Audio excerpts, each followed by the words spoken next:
Hey everybody, it's Tracy, and I've been reading a lot lately about South Africa being this like crypto or becoming this like crypto hub, and I wanted to argue against that for a couple reasons. Like number one, understanding the framework of how licensing happens in South Africa is important, and the licensing is actually very vague, right? You have minimal costs to sort of like set up, but like capital requirements, depending on what you want to do, are amorphous. Like, so for instance, like Bermuda, you have like $100,000. Well, South Africa doesn't tell you that, right? They just sort of like make it up.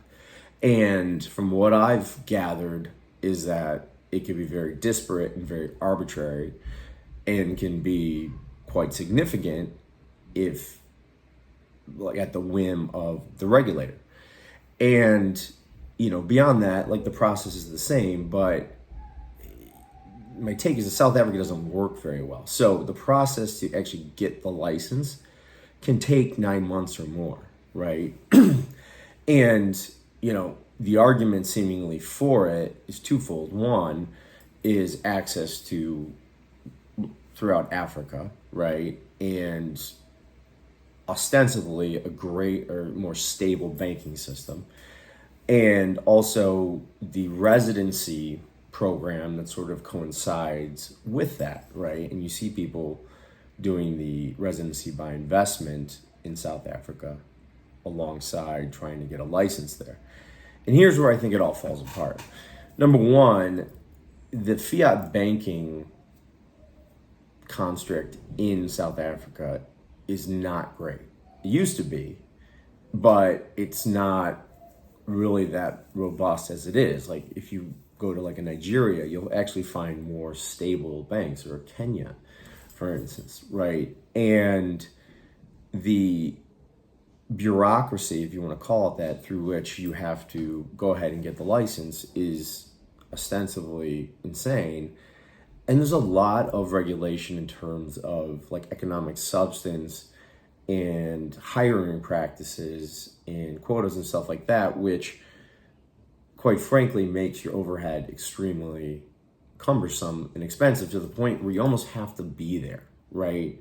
Like it's very rare for people to get, or promoters to get crypto licenses in whatever nation and then actually move to that nation, because you never really need to. But the necessity in their interpretation of economic substance is such that like you really needed to hire somebody to kind of like manage this large staff and like the compliance issues around it, or you yourself need to be there. And so for a lot of reasons, people have taken advantage of, or sought to take advantage of, the residency by investment, which isn't terrible, right? You have like a very minimal application fee of 120,000 Rand per person, which is around 6,500 US, and then 120,000 Rand when you're accepted, and that's per person. So if you have a large family, it accumulates, but it's 6,500. But you also have to show like a collective net worth of 820,000 exclusive of real estate, right? So you have to be decently liquid, I guess, but that can coincide with the license entity, but it's kind of tough to do both, right? So and then real estate where you may want to live is actually somewhat expensive because of just the nature of the country. So that's problematic. And like, yes, you have a big unbanked population, so crypto adoption is growing, but it's nowhere near like Nigeria, right? It's nowhere near Kenya. As a percentage, it's nowhere near Zimbabwe or Namibia, right? Which have much smaller populations. And if you're talking about like licensing and like passporting the license, Seychelles, Mauritius, right, are technically able to passport throughout continental Africa. And like Mauritius, for instance, there's a very defined BaaS license. Like the capital requirements are, depending on the exchange rate that day, are typically less than 20,000 US.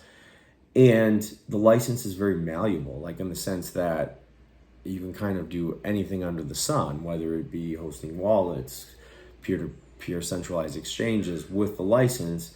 And in South Africa, it's like very delineated. We're going to do one thing, we're going to do the other, blah, blah, blah. And if you wanted to do like multiple things, you need multiple licenses and go through the process, twice or three times. So, and, triple or whatever the capital requirement isn't like that. So I think, from the perspective of like meeting the very, very significant unmet need of the unbanked in Africa, which I think is a massive opportunity, right? I think so much more value comes from like a Seychelles, which, is coming off a blacklist, but still like a legitimate place or becoming better. And Mauritius, and your banking opportunities, like if you need fiat off-ramps, are far greater than they're going to be in South Africa.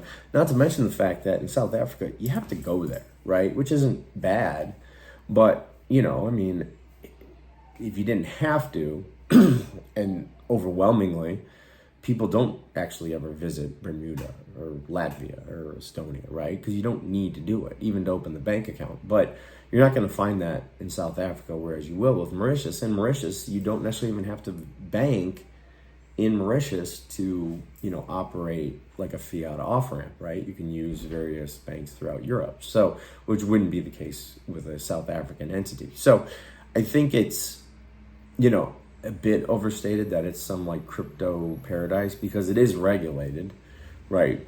It's like overly regulated, and the regulations are very amorphous, right? And that's what I think, as a general rule, like we're all trying to get away from. Like we want certainty.